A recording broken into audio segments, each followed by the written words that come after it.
once the president speaks like that, then you need to take it very seriously. The central government might consider imposing president's rule in West Bengal. And this created even a greater buzz because the governor of West Bengal had come to see the home minister in Delhi. So somewhere, as I say, the Lakshman Rekhas have to be drawn, which you don't cross. And it is this which is the worrying part today, that, politicking has gone on and on and on.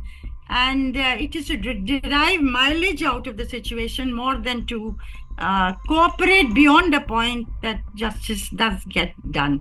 Hello and welcome to the Indian Express. I'm Charulata Biswas and I'm here being joined by Neeta Chaudhary, our contributing editor.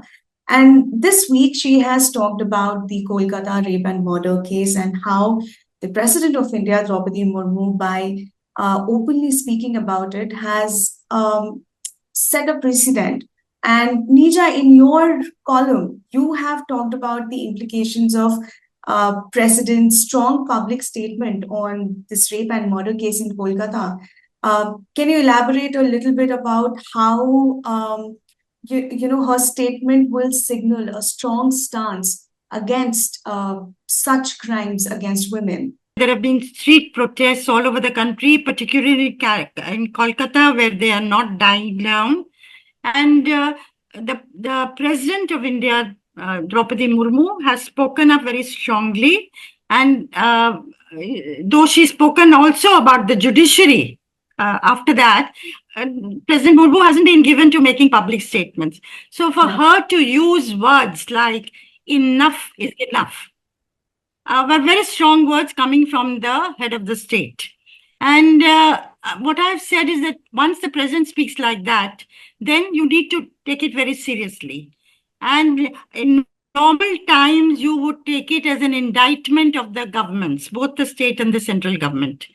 Asking the state government led by Mamata Banerjee, who's been on the back foot, to make sure that, the guilty are not shielded, and also signal to the central government, because the CBI is conducting the investigation.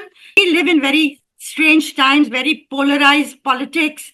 So many people question why the president had spoken out of the blue when she had not spoken in similar circumstances in the past, when the Hathras murder of a Dalit woman who had been gang raped also took place, and her family was not even informed, and she was cremated in the dead of night, or when the rapes took place in Manipur month after month. So why hadn't the president spoken? And therefore, were her words, did her words mean that the central government might consider imposing president's rule in West Bengal? And this created even a greater buzz because the governor of West Bengal had come to see the home minister in Delhi.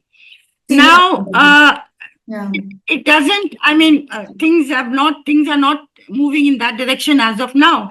And in any case, president's rule is imposed, that drastic step which the central governments have been not taking in recent past. There was a time in Janata Party government in 77 when the government had dismissed 9 state governments of the Congress when the Janata Party had come to power. And Indira Gandhi, when she came to power in 1980, did likewise with the Janata Party government. But that has sort of slowly receded. It's an option that is exercised very, very rarely because there has been a reaction from the regional parties.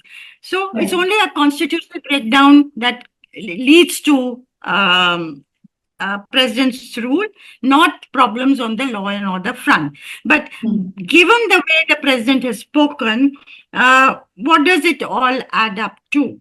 And I have explored the possibility of what the president of India sitting, the first tribal woman president coming from the peripheries of India, and her elevation as the president had made many across the country very proud about our democracy, which could lead to something like that.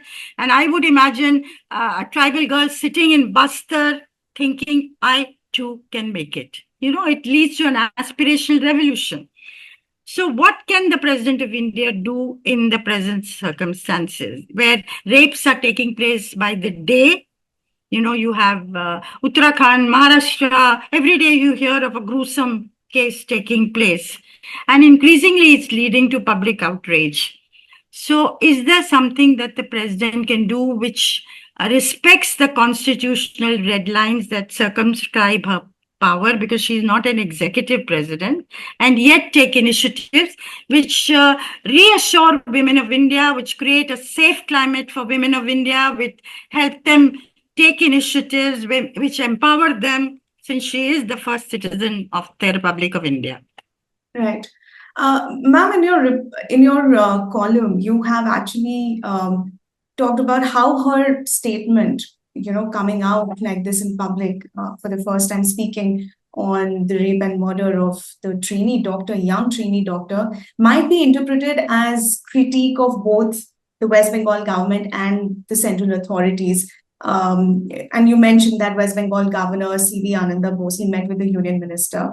But at the same time, you also draw comparison with previous incidents, and you talk about how Congress leadership, they traveled to Hathras in 2020, but they have not yet visited Kolkata. So it sort of shows the inconsistency in their response. So can you talk about the political outrage and the selective nature of the political outrage, and how political parties are using this to attack each other? What's your take on this? We have a competitive democracy, competitive parliamentary democracy. One wouldn't, when such a rape and murder takes place, suppose the opposition party sits quiet, you and I will call them to account. We put you there as the opposition in order to raise issues like that when they take place. So it is their right for the BJP today to raise their voice in favor of justice for this Calcutta doctor.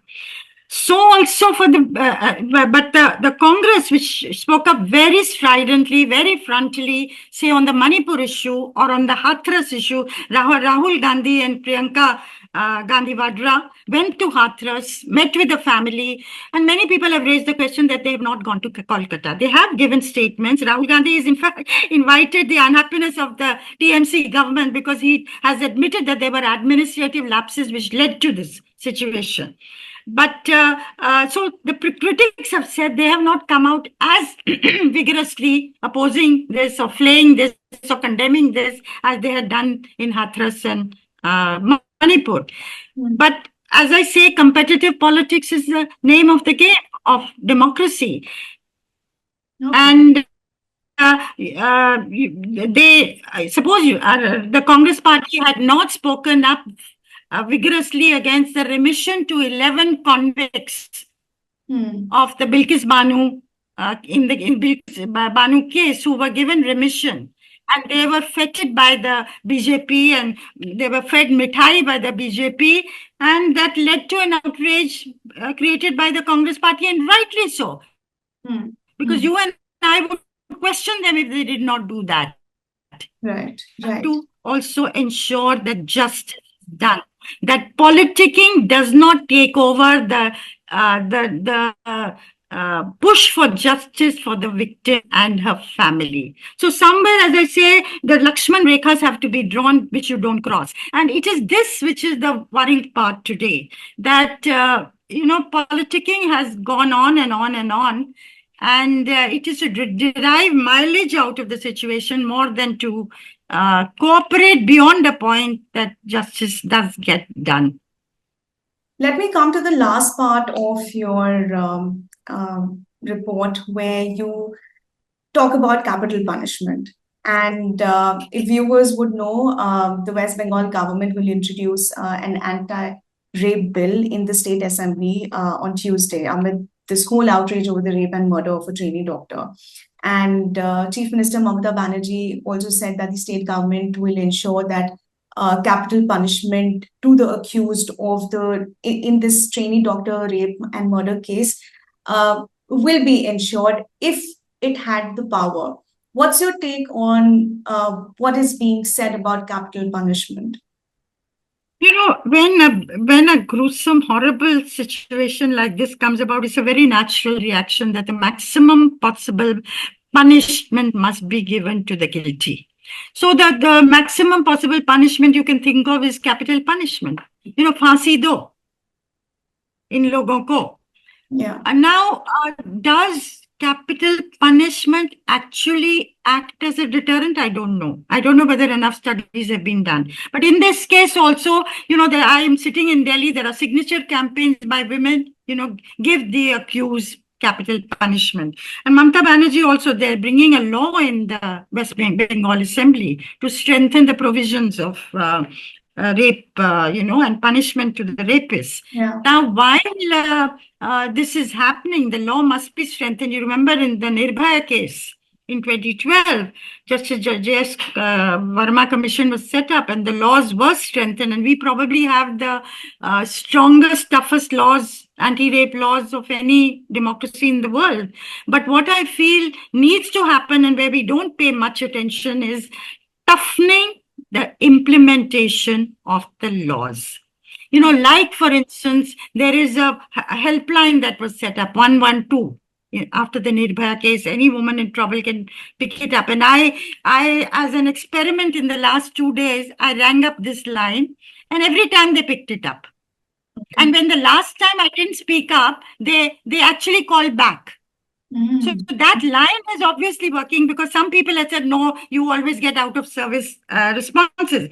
But as far as the allocation of the funds in the Nirbhaya fund, that only 1/3 was utilized. Now, our policymakers and our rulers can surely think of imaginative ways. There's always a cry out for lack of funds, for money, more money to be allocated. And for allocated funds not to be used is actually criminal, particularly when it comes to crime against women. Right. So I think we need to look much more seriously at the implementation of our laws which already exist. And also, politicizing has a place, but not beyond a point as far as crimes against women go. Absolutely. The selective outrage that we see by the political parties, I think that's where they need to unite and ensure that justice is done and our laws are strengthened to protect the women. And the President of India, she's spoken with great feeling. And I wish, like APJ Abdul Kalam was known as the President of the Children of India, that Draupadi Murmu comes to be known as the President for the young women of India, to empower them, to encourage them, to give them heart, to nudge the system and the governments, which she is in a position to do, without breaching, as I say, the red lines of the Constitution, to make sure that this happens.